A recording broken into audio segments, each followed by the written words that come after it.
Bienvenue à la plateforme audio de l'église Fireplace à Paris. Notre prière est que ces messages vous permettront de rencontrer Jésus et de le placer au centre de votre vie.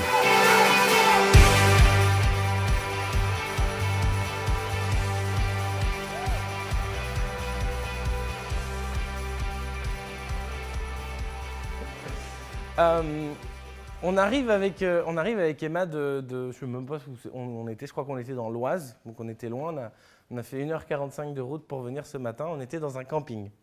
Et c'est un super moyen d'illustrer un tout petit peu ces 2 dimanches qui vont suivre et qu'est-ce que le Seigneur est en train de me mettre sur le cœur à apporter.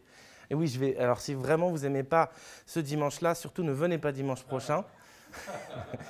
Parce que c'est un peu une espèce de continuité. En fait, Seigneur me met au défi d'aller sur des endroits de vacances ou je ne sais pas quoi pendant ces 2 semaines.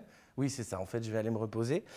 Et de pouvoir faire une différence sur le terrain. Et si on était appelé à faire des disciples, à évangéliser pendant les vacances. Et c'est la question que j'ai envie de vous poser. On va avoir 2 mois. Et vous savez que les églises, la plupart du temps, si vous avez grandi d'ailleurs dans les églises, souvent, alors l'été, ça fait peur, ça fait pleurer. En Ile-de-France, il y a le début juillet à fin août, mais il ne se passe rien. Vous voyez, on a envie de proposer, de dire on va se retrouver dans les maisons, mais pour l'instant, on vous dit, oh purée, je sens le truc, 3 pelés intendus, pas de guitare, rien du tout, un petit tasse de thé, machin. Vous sentez ça? Ben moi, je sais que ça ne va pas être ça. Et en fait, ce qui se passe, c'est que j'ai eu l'occasion hier avec ma femme d'aller dans un camping dans l'Oise pour aller rencontrer quelques étudiants américains qui viennent en France pour faire un petit voyage missionnaire. Et donc, on est allé les rencontrer là-bas. Et on va passer 3 jours ensuite en fin de semaine à Agde chez mes parents pour leur amener notre chat, parce qu'ils vont garder notre chat pendant tout l'été. Donc, on va aussi avoir l'occasion d'aller dans un endroit qui n'est pas du tout le nôtre. On va aller quelque part où personne ne nous connaît, si ce n'est mes parents. Et donc, on a la possibilité de faire une différence. Et j'ai vraiment envie d'utiliser ces 2 temps, où je pense que Dieu va l'utiliser, et vous faire un petit compte-rendu de qu'est-ce que Dieu a fait pendant que j'étais là-bas. C'est rigolo, non? Ça peut être sympa. Je vous dis, hier, ça commençait pas super. Je me disais, oh purée, je ne sais pas ce que j'ai à dire pour demain. Et je vous rassure, il se passait des trucs de fou. Et ce qui serait peut-être presque marrant, c'est que la prochaine fois, il ne se passe tellement rien que du coup, je viens de me dire, il ne s'est passé rien et ça fait partie aussi du truc. Des fois, on va en vacances et voilà. Alors, j'avais à cœur de parler de quelque chose d'assez assez puissant, assez profond, assez violent, peut-être pas un terme qu'on a l'habitude d'entendre, etc.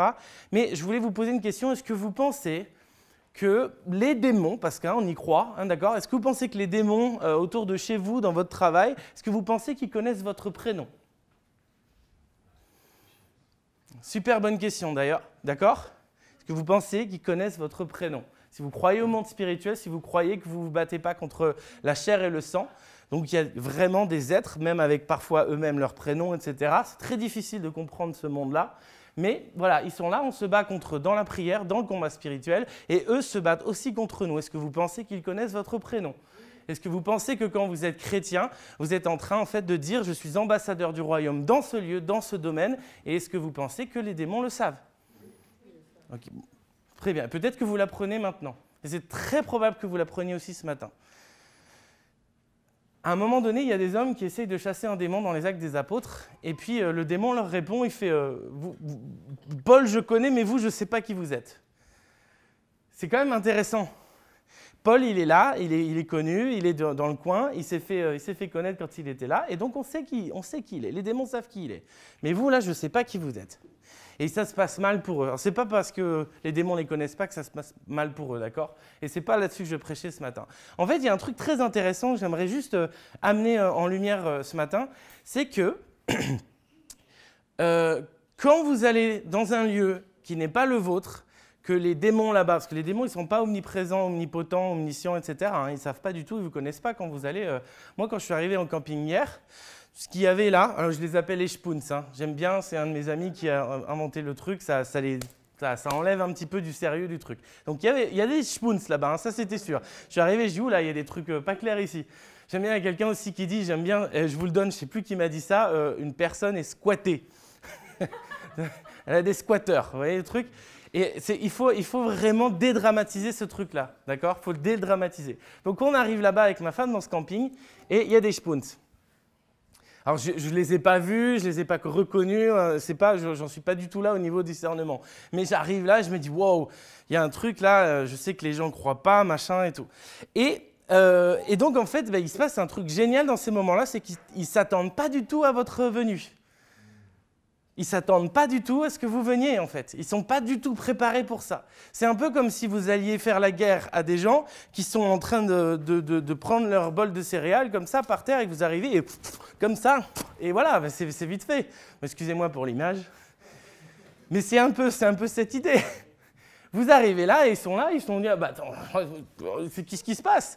Et là, il y a un camping hier qui ne s'est pas du tout douté spirituellement qu'il y aurait quelques jeunes Américains, qu'il y aurait Emma et qu'il y aurait moi qui arriveriez. Hey, on va vous parler de Jésus. Ce qui s'est passé hier, ça a commencé pas top. Pourquoi? Parce qu'il y a des choses qui sont en place là-bas. Et on a commencé à louer Dieu et on a invité tous les gens du camping. Et franchement, j'ai halluciné, il y avait 30 personnes. Alors, il y a des gens qui vivent sur ce camping, en fait. Il y a pas mal de gens qui vivent ou qui viennent, qui ont acheté leur mobil-home et qui viennent tous les week-ends. Donc, on se retrouve avec 30 personnes. On a fait un barbecue, des boissons, etc. Et on commence à louer pendant 1 heure. On loue le Seigneur en anglais à côté. Et on sent qu'il y a une atmosphère qui change petit à petit. On sent qu'on est en train d'amener là, au royaume de Dieu, ici. Pendant des années, j'ai fait un ministère. J'aimerais bien qu'on le reprenne un jour. Ça m'a pris tellement de temps. C'était bouffant. C'est pour ça que je ne m'y suis pas remis. Mais j'ai fait un ministère qui s'appelait le Gospel Café.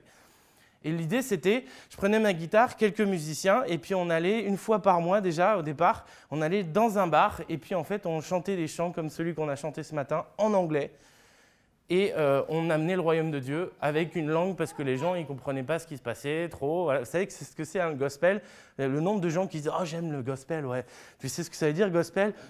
La musique, quoi. Ça veut dire évangile. Ah ouais. Non, mais c'est presque ça, en fait. Et c'est une belle image, en fait, vous savez, des démons qui ne s'attendent pas à votre venue. Parfois, le gospel, les gens ils ne s'attendent pas du tout à ce que soit le chrétien. C'est un peu cette idée. Alors, on louait Dieu avec notre petit groupe comme ça dans un café pendant 1 heure, 1 heure et demie. Et en fait, on voyait l'atmosphère qui changeait. C'est-à-dire, il y avait des gens qui buvaient de l'alcool. Il m'est arrivé des trucs. Il y a des gens qui ont voulu me taper pendant que je jouais. Moi, j'ai appris le combat spirituel dans ces bars, en fait. C'est génial. Hein, et il fallait toujours tenir le coup. C'était complètement fou comme ambiance. Et on a vu l'atmosphère changer du bar, mais aussi autour du bar. Il a commencé à avoir des gens. Dans ce bar, en fait, j'ai fini par être le pasteur, que dès qu'il y avait des gens qui avaient des problèmes, le tenancier, je sais pas, le Thénardier, vous savez, là.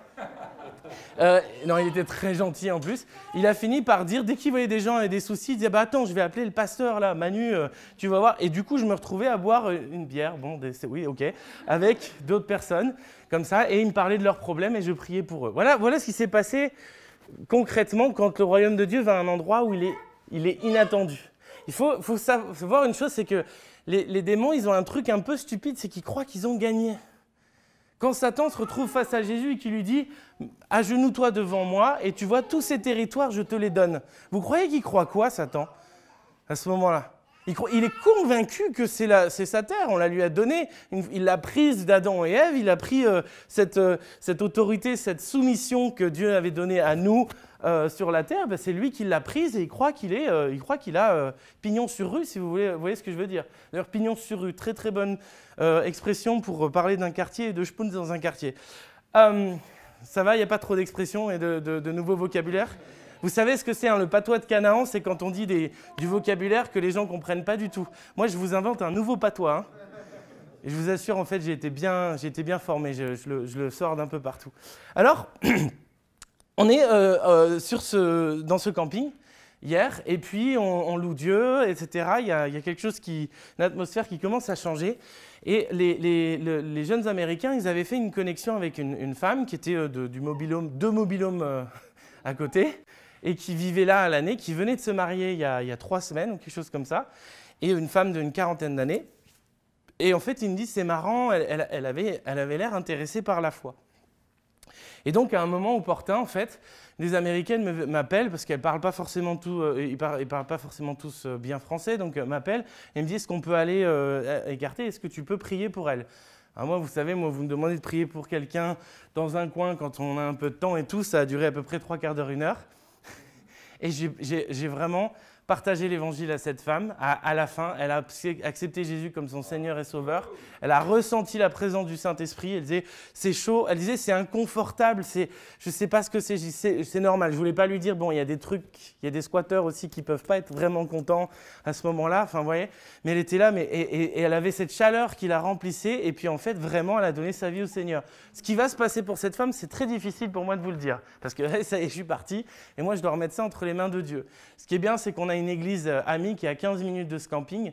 Et donc, on va vraiment essayer de connecter. Donc, c'est ça aussi qui est pas mal quand vous êtes sur votre lieu de vacances. Vous avez quand même toujours des possibilités. Il y a un autre truc qui est... alors, une conversion, c'est ce qu'il y a de mieux. Hein, donc, c'est alléluia pour ça, gloire à Dieu, quoi. Mais il y a un autre truc un peu plus bizarre, surnaturel, qui s'est passé plus tard. Très tard le soir, il restait plus que 2 mecs de fin de la soixantaine, et dans le noir complet, sur les espèces de petites... vous savez, les tables de pique-nique, là, en bois, là, les trucs... les bancs sont accrochés, vous voyez le truc, ils étaient là à boire comme ça un canon.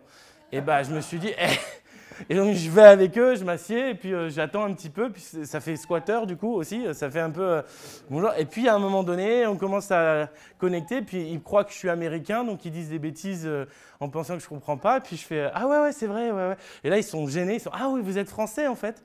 Et du coup on discute, alors il y en a un des deux qui est bien ramassé quand même. Et alors, il me parle de tout, il me dit les mêmes phrases toutes les 2 minutes. Hein, il revient comme s'il l'avait jamais dit avant. Donc ça, je ne sais pas si vous avez déjà vécu ça. Et donc, à un moment donné, on finit par se lever. Et puis, en fait, avec Emma, c'est très drôle, c'est qu'à ce moment-là, on veut partir. Il y a un moment où 1 heure de monsieur... je vais te dire un truc. Et on veut partir, on dit, bon, on va y aller, mais du coup, est-ce qu'on peut prier pour vous avant de partir? Vous savez, on est chrétien, etc. Et le gars, il fait, bon, je ne sais pas pourquoi, je ne sais pas... Au final, j'arrive à lui faire dire qu'effectivement, il a mal au dos. Parce que c'est facile, il a plus de 60 ans. C'était pas une parole de connaissance non plus. Hein. Je lui ai dit, t'as pas mal au dos là? Ben si. Et donc du coup, je pose ma main sur son dos, je commence à prier. Et puis en fait, il fait, et c'est marrant, comme il est bourré, pour lui c'est normal. Ouais, c'est parti. Ouais. Je lui dis, non mais vraiment, t'as plus mal, c'est gloire à Dieu là. Ah ouais, gloire à Dieu, ouais. Et du coup, je me dis, bon, ça y est, on a fini, c'est peut-être terminé. Sauf que le problème, c'est que là, je sens une espèce de pression dans ma poitrine, vraiment au niveau du cœur. Moi, je ne sais jamais où mon cœur est, donc je fais toujours... vous savez, je fais toujours...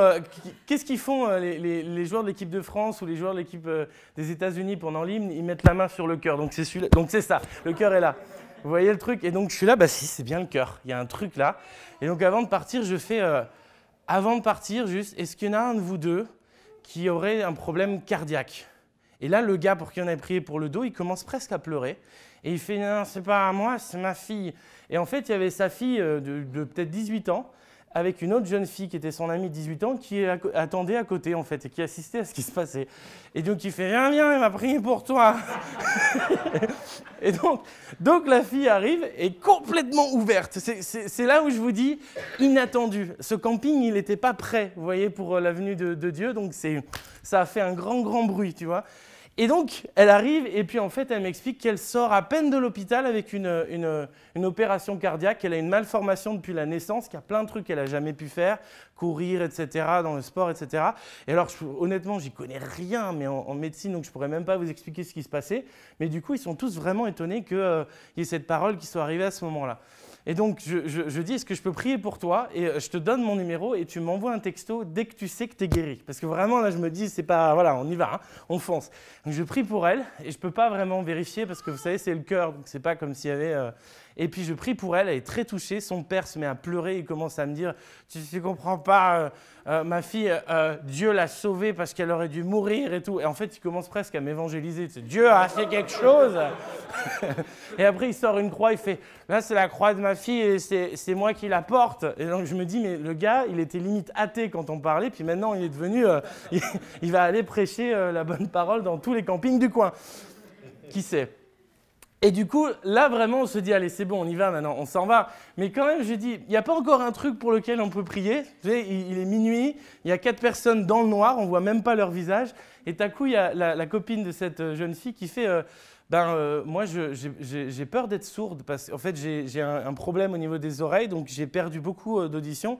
Et on me dit que c'est, comment on dit, dégénérescent, c'est ça? Voilà, merci. Dégénérescent et donc du coup, non, dis-le plus fort, dégénératif, voilà. Et du coup, je sais que je vais perdre l'ouïe. Moi, je fais super, je peux poser mes mains sur tes oreilles et tac, je commence à prier vraiment, etc. Et je prie. C'est pareil, j'ai pas pu avoir de confirmation de guérison. La seule chose que j'ai, c'est qu'un jour, je pourrais recevoir un texto qui me dise, et je vous assure, vous serez les premiers au courant, d'accord? Voilà, ça c'est pour vous dire ce qui se passe quand on est juste disponible pendant les vacances. On est dans un camping et voilà ce que Dieu peut faire, voilà ce que Dieu veut faire à travers vous. Je ne sais pas s'il y a des gens qui vont aller en camping, à part Ashburnham évidemment. Alors, Ashburnham, vous pouvez aussi prier pour des gens quand même, hein. Mais c'est sûr que là, vous êtes en terrain conquis. Quand Ashburnham arrive, c'est là les Spoons ils fuient, ils disent bon le terrain là, il n'est plus à nous, c'est fini. On a perdu pendant en tout cas une semaine, on va s'en aller. Il y a un truc vraiment très très fort qui se passe là-dessus. Je voulais vous parler, je ne sais même pas si on aura le temps de le lire, je voulais vous parler d'un passage intéressant qui montre que Jésus aussi partait en vacances. Est-ce que vous saviez ça? En fait, c'est très simple, c'est hyper simple comme concept. C'est que Jésus, il a parcouru toute la Galilée de long en large et en travers pour quelque chose de très simple que nous, on est appelés à faire aussi, c'est il chassait les démons et il guérissait les malades, d'accord? Il faisait tout ça en long, en large et en travers. Et quasiment à chaque fois qu'il se retrouve en dehors du territoire de Galilée, c'est dit qu'il était là pour se poser tranquille, c'est dit qu'il se retirait, il allait prier, etc. C'est-à-dire qu'il sortait du territoire de Galilée pour ça. Et il y a un passage, et je vous invite à le prendre, où est mon téléphone? Ici, parce que c'est ma Bible en fait. Il y a un passage dans Matthieu.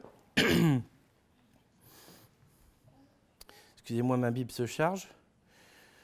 Il y a un passage dans Matthieu, chapitre 15, verset 21.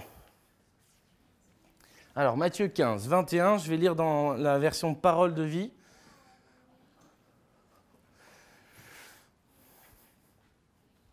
Matthieu 15, 21. Ensuite, Jésus quitte cet endroit et il va dans la région de Tyr et de Sidon. Donc il sort de Galilée, il va en Phénicie.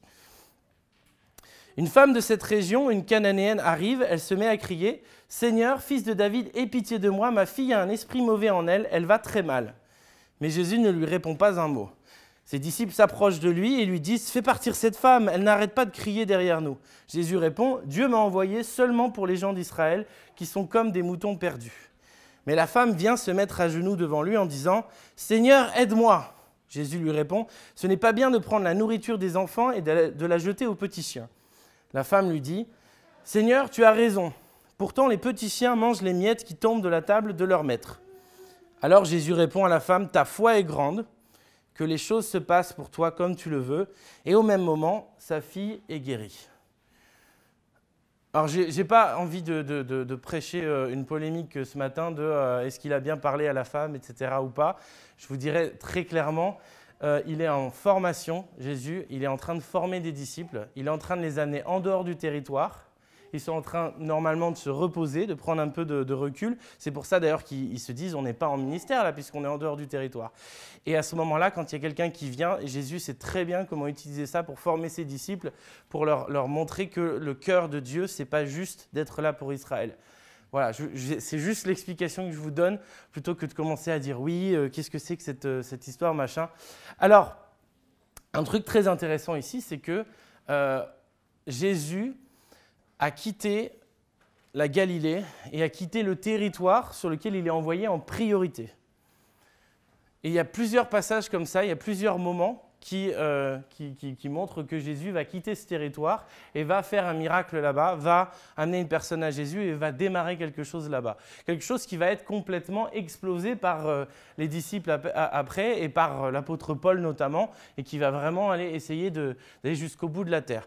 Jésus commence déjà quelque chose quand il va dans ces territoires-là, alors que ça ressemble à des vacances. Il commence à aller semer quelque chose dans les territoires aux alentours.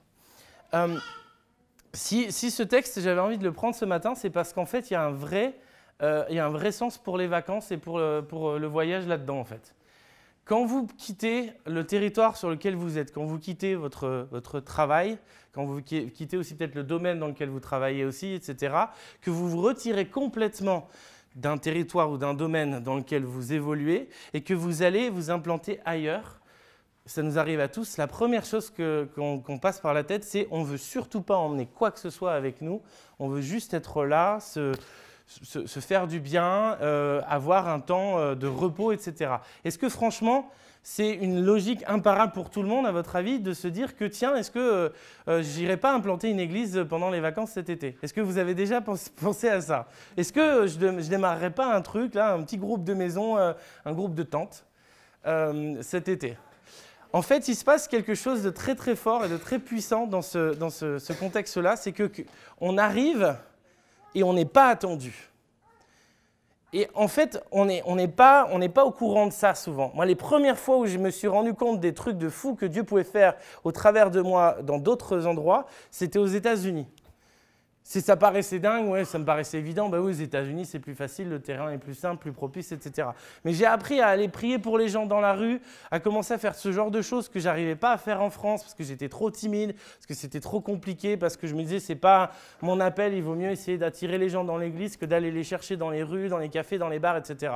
J'ai commencé à faire ça aux États-Unis parce qu'en fait, il y avait des choses spirituellement qui n'avaient pas d'autorité sur moi là-bas et j'ai pu m'ouvrir complètement. J'ai développé un truc il y a quelques années que j'aimerais bien continuer à relancer avec la mission avec laquelle je travaille, qui s'appelle « Bien partir pour mieux revenir ». C'est pas mal comme phrase. Moi, je suis super fier de cette phrase. Et bien partir pour mieux revenir, d'ailleurs, en plus, le logo, c'est Retour vers le futur, c'est un truc... bon, bref, ouais, j'en suis très fier aussi. Et en gros, l'idée de ça, c'est de dire on va faire des voyages missionnaires à court terme.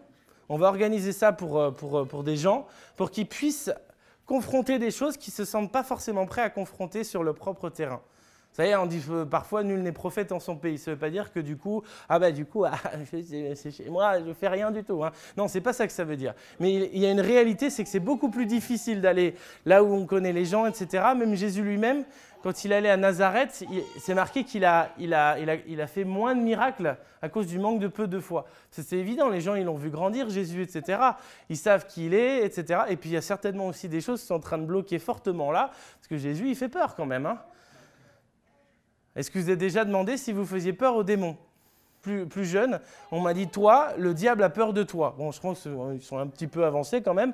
Mais en gros, il dit, mais tu sais, si tu te fais attaquer facilement dès que tu vas prêcher quelque part ou dès que tu vas faire un truc, c'est parce que tu fais flipper le diable. Et moi, je me dis, mais c'est génial comme concept, ça.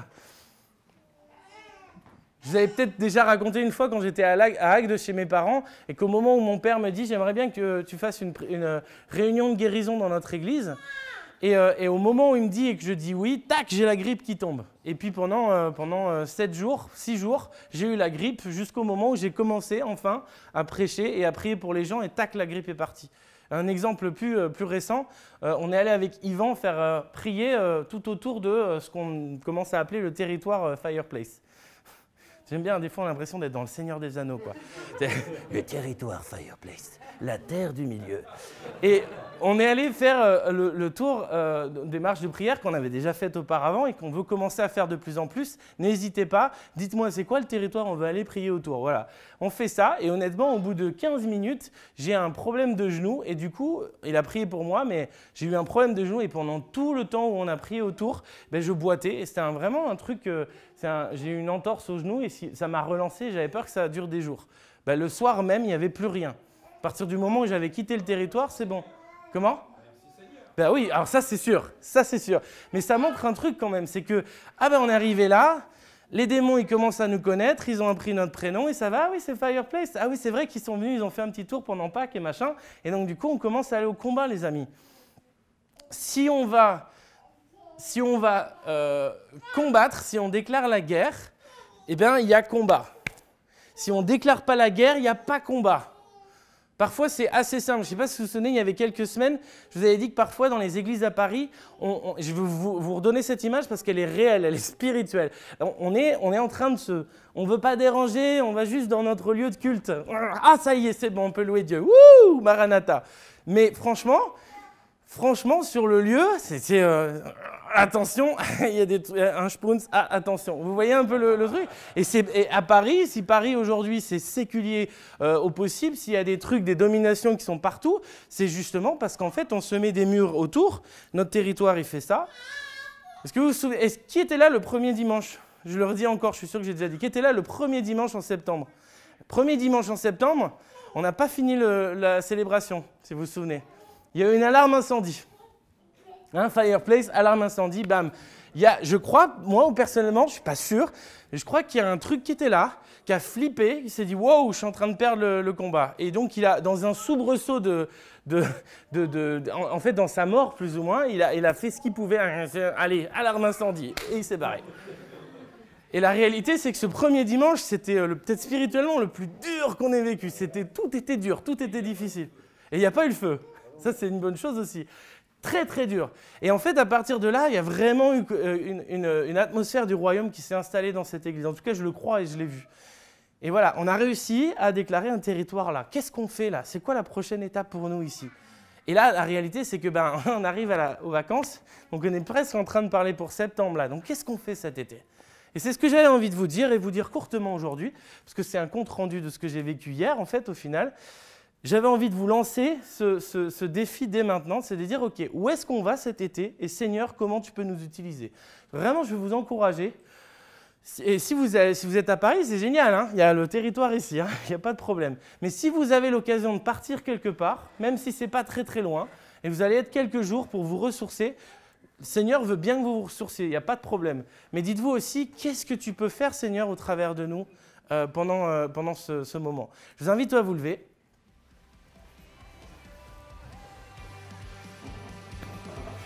Et on va juste prier pour ça. C'est bien quand c'est court, hein, c'est pas mal.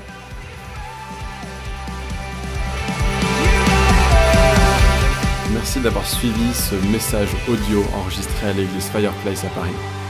Pour en savoir plus sur nous et nos activités, retrouvez-nous les dimanches matins, 10h30, au 78 rue de Sèvres à Paris, ou bien sur notre site internet églisefireplace.com.